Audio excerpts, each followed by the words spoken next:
সিলেটে প্রথম টি-20 ম্যাচটা হারে শুরু হয়েছে জ্যোতিদের। আমরা এর আগে ওডিআই সিরিজটা দেখেছিলাম, বাংলাদেশ হেরেছে। হারটা প্রথম ম্যাচটা কিন্তু জয় দিয়ে শুরু করেছিল। জয় দিয়ে শুরু হয়েছিল, এক্স্যাক্টলি। তো সিলেটে যাওয়ার পর পরিবর্তিত চিত্রপট, আসলে শ্রীলঙ্কা প্রায় ডমিনেট করেই জিতেছে বলা যায়। 25 রানের জয় টি-20-তে 161 শুরুতে করতে পেরেছিল Harshitha Samarawickrama. She was the player of the match.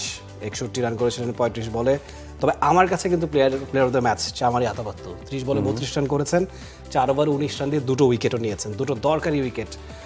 সেই জায়গায় আমার কাছে মনে হয় বাংলাদেশ এই ম্যাচটা জিততে পারতো। মানে আমরা যেহেতু ট্রু উইকেট নিয়ে এতগুলো কথা বললাম, সিলেটের উইকেটটাও যথেষ্ট স্পোর্টিং। সেই জায়গায় কেন এই ভরাডুবি বাংলাদেশের মেয়েদের? আপনি স্কোর কার্ডটা অ্যানালাইসিস করলেই উত্তরটা পেয়ে যাবেন। স্কোর কার্ডে দেখেন শ্রীলঙ্কার একজন হর্ষিতার রানটা হচ্ছে 35 বলে 61।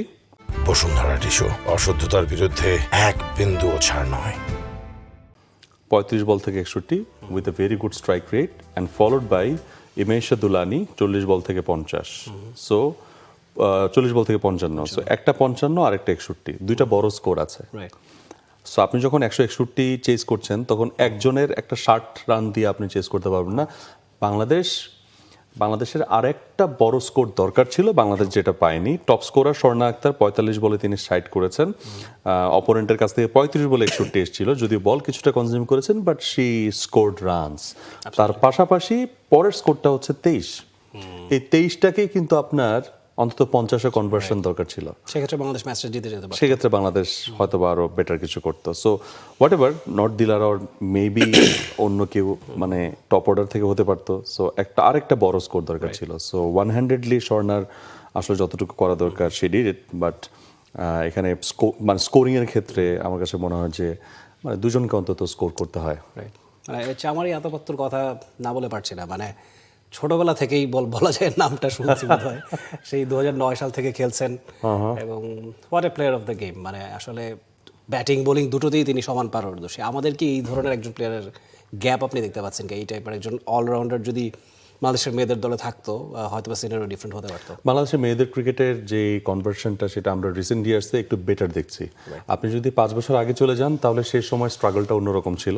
এই মুহূর্তে আরো কিছু বেটার প্লেয়ার কিন্তু পুলে যোগ হয়েছে। সো এই জায়গা থেকে আপনি হয়তো বা সেই আশাটা করতে পারেন। আগে বাংলাদেশের মানে প্লেয়ারদের মধ্যে আপনি নাম বলতে বললে হয়তো বা সালমান নামটাই বেশিরভাগ মানুষ বলতে পেরেছে। বাট এই মুহূর্তে আই বিলিভ যে অন্তত 5-6 জনের নাম বলতে পারবে। সো অনেকেই কিন্তু লাইমলাইটে আসছেন, অনেকেই বিভিন্নভাবে স্টোরি হচ্ছেন, অনেকেই কিন্তু চমৎকার পারফর্ম করছেন মাঠে। সো ইভেন যারা দেশের বাইরের খেলোয়াড় আছেন, তারাও কিন্তু প্রশংসা করছেন। সো এই পুলটা থেকে আপনি আশা করতে পারেন এবং ভবিষ্যতেও আরও কিছু, মানে আমার কাছে মনে হয় যে এখনো মানে স্টিল পাইপলাইন আরো একটু এনরিচড হওয়াটা জরুরি। তারপর হয়তো আমরা আশা করতে পারি এমন একজন চামারি Atapattu. For more updates, subscribe to our YouTube channel and click on the bell icon. Follow us on Facebook and Instagram. Download T-Sports app to enjoy exciting games and highlights. Visit tsports.com.